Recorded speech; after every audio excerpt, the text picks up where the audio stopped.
जिंदगी बार बार मौका नहीं देती। 5 साल से सरकारी नौकरी में लगी जूही को आज सरकारी नौकरी में सिलेक्शन हो गया। पूरे परिवार में खुशियों की एक लहर सी आ गई। जूही और उनके पति लक्ष्मी दोनों बहुत खुश हैं। जूही पिछले 15 साल से छोटे से प्राइवेट स्कूल में बच्चों को पढ़ाती है। अपने घर का ध्यान रखने के साथ साथ वह बच्चों को स्कूल में पढ़ाती है। साथ ही घर में भी जगह है। राम एक छोटे बिजनेसमैन है।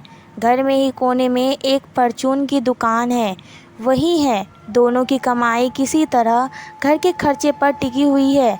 जूही और अमीर के 2 बेटे हैं जो स्कूल जाते हैं। बच्चों के बड़े होने के साथ साथ घर का खर्चा भी बढ़ रहा है और उसके खाते से आय कम हो रही है। दोनों जी जान से कड़ी मेहनत करते हैं ताकि घर का भरण पोषण अच्छे से हो सके। बच्चों के भविष्य के लिए किसी भी तरह से घर चला जाता है। पैसा नहीं जोर इनसे दोनों को दुख जो होता है और दोस्तों को चिंता भी होती है। जूही का सपना कि बच्चों को काबिल पढ़ाकर इंसान बनाया जाए। उन्हें इस तरह से परचून की दुकान पर नहीं जाना चाहिए। वह चाहता है कि वह कभी कंपनी में अच्छा काम करे और खूब पैसा कमाए और ऐसे आराम से जीवन जिए। जूही रोज़ सुबह घर के सारे काम करके स्कूल चली और 2 मिनट में खाना खाकर थोड़ा सा आराम कर शाम को बच्चे को पढ़ाती। उनके द्वार कहीं गई है बात का पता ही नहीं चला। सब अपनी छोटी सी दुनिया में बहुत ही खुश हैं। भविष्य को लेकर कभी कभी दोनों पति पत्नी को बहुत ही चिंता होती है। इसी के साथ वह सरकारी नौकरी की तलाश में हमेशा रहती है। कई साल से सरकारी नौकरी की तलाश करते करते जूही का आज सरकारी स्कूल में सिलेक्शन हो गया। पहले तो उसे बहुत खुशी हुई। बच्चे को ठीक करने के लिए वेल्टोकोलॉजी नहीं पा रही थी। उसने सोचा कि वह नौकरी नहीं करेगी। जैसे तैसे उसके घर की गृहस्थी चल रही। वैसे ही जीव जंतु हैं लेकिन अच्छा पैसा लेवल टैग व प्राइवेट स्कूल में कई साल काम करेगी तो वहाँ इतना ना हो पाएगा। यही सब सोच उदास हो और जूही एक तरफ से खुशियाँ दूसरी तरफ और चिंता से प्रभावित रामू जूही की मानसिकता को महान से समझा जा रहा था। उसने जूही को कहा कि मैं बच्चे को देख लूँगा, तुम चले जाओ। इतना अच्छा मौका बार बार नहीं और हर भाग्य में कोई भी सरकारी नौकरी नहीं आती। समय तो बीत जाता है, बच्चा भी बड़ा हो गया है, पर जो कागज रुतबा पैसा और पहचान जगह वह यह छोटी सी निजी सरकारी में नहीं मिलेगी।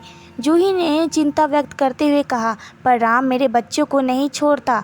बच्चे अभी भी बड़ा नहीं है। मेरी माँ का भी इसकी ज़रूरत है और मेरी दादी को भी इसकी कोई ज़रूरत नहीं है। अरे ऐसे ही लग रहा है बड़ा बेटा 7वीं में हो चुका है। एक दूसरे को सपोर्ट। तुम हम लोगों की चिंता मत करो। प्रमोद ने कहा। समस्या के कमरे में आ गया। वह माँ बाप की बातें सुन लो और ढोसना बांधते हुए बोला, माँ आप बिल्कुल चिंता मत करो, हम लोग एक दूसरे को सहारा देते हैं। मैं छोटे सोहम का भी बहुत प्रोविज़न रखूँगा। स्कूल के साथ ले पढ़ाई और हम दोनों साथ ही रहेंगे। मिलने के समय मैंने भी पढ़ा देगा। आप बेफिक्र से अपनी नई नौकरी शुरू कर दी। छोटी सी और समझदार सार्थकता की बात सुनकर जूही की आंखों में खुशी के फूल थे। तभी जूही की माँ का फ़ोन आया। जूही की आवाज़ सुन माँ ने पूछा, क्या हुआ जूही? जूही ने अपने सिलेक्शन के बारे में बताया। उन्होंने कहा, यह तो बहुत बड़ी खुशी की बात है। इस पर तुम क्यों बात करते हो माँ? हाँ खुशी की तो बात है, कहीं जूही हंसी। लेकिन बेटा दुखी लग रही है। हाँ माँ बहुत चिंता हो रही है। ये कैसा लगा कि अमीर और सात्विक तो कह रहे हैं हम सब सह लेते, पर माँ मैं तो माँ हूँ इसीलिए दिल थोड़ा परेशान है। अरे बेटा तू चला जा। मैं 2 साल यूं ही निकल जाएंगे और फिर तो लिस्ट हो ही जाएंगे। बेटा ज़िंदगी बार बार मौका नहीं देती। एक बार अगर मौका मिला तो बाकी करके आगे बढ़ो, ना तो कुछ रंगों में तुम अपने जजमेंट पर पछताओगी।